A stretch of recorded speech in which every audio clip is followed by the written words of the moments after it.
Summer is just around the corner and traveling is about to take off for the summer season, and in this video, I want to go over some of the best travel features that you should know on your iPhone. Jumping right in, the first thing we have is a faster way to charge up your device's battery.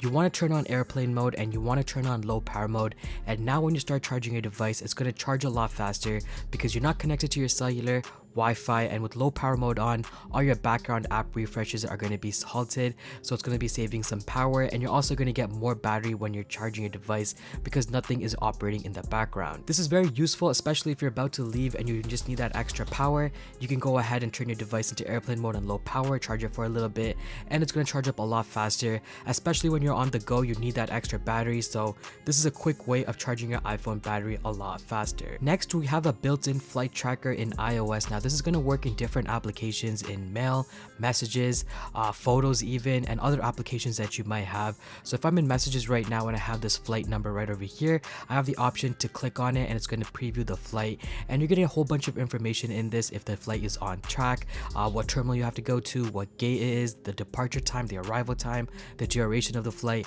All of this is going to be built into this flight preview. Previously, I used to just go into Safari and just search up the flight number and Google will let you know what that is, but now you can just easily access your flight details in messages. And my favorite way of accessing this is in Spotlight Search, because you can just go into Spotlight Search, put in your flight number, and you're going to get the details right at the top, and you can see even more details once you click into it. It's just a quick and easy way of tracking your flight without having to always go into Google in order to search for your flight details. Next, we have the weather application. Now usually you don't have to really set this up because whenever you travel to your destination, it's automatically going to know your location and give you updated temperatures at that time or weather details at that time. But it's also a really good option to just check the weather before you go to the location to see what you plan on doing for that week. So if it's going to be raining all week, then you know you're not going to be doing a lot of outdoor activities for that duration of your stay, so you can plan accordingly based on the weather in that location.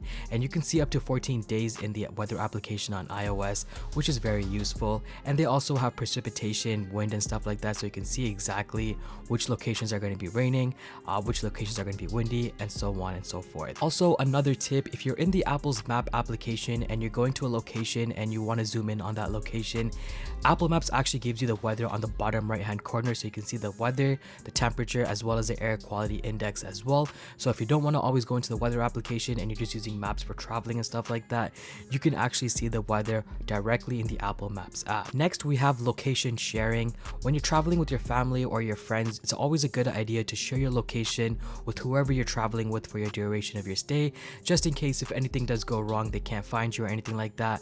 They can just go into the Find My app and look for you and see where you are exactly.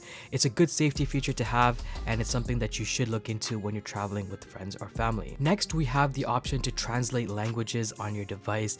Now, Apple does have an application called Translate, but if you do have the iPhone 15 Pro series, you have the option to customize the action button to translate, and you can quickly get this menu up so you can just translate whatever you want to say from English to any other language that you would want to switch it over to. So if you have questions that you want to ask the locals in where you're traveling, you could easily get your message translated directly on your iPhone.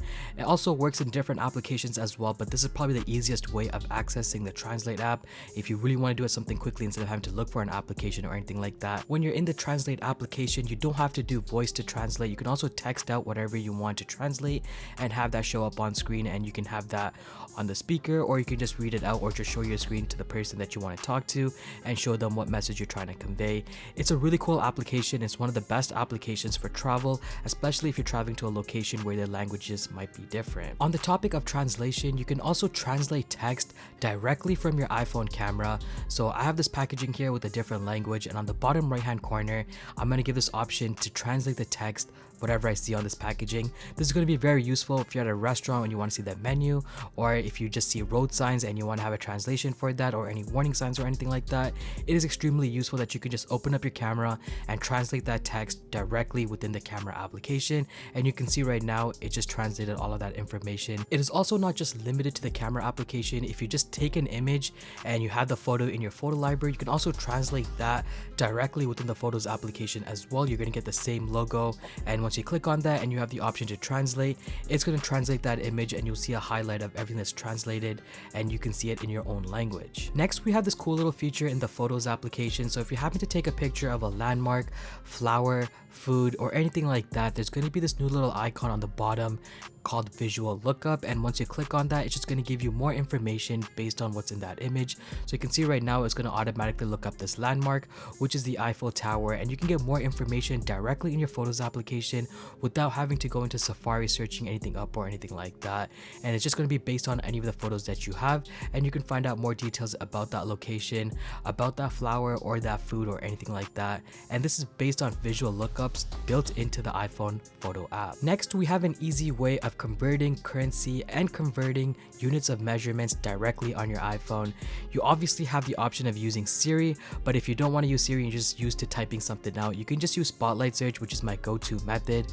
I can just type in my Spotlight Search the Canadian dollars to euro, or I can do units of measurements like kilogram to pounds. Anything like that just works easily directly in the Spotlight Search, so I don't have to really open up Safari, go into Google and have those conversions made. I can just do it directly in Spotlight Search on your iPhone. And finally, the last thing we have is offline maps.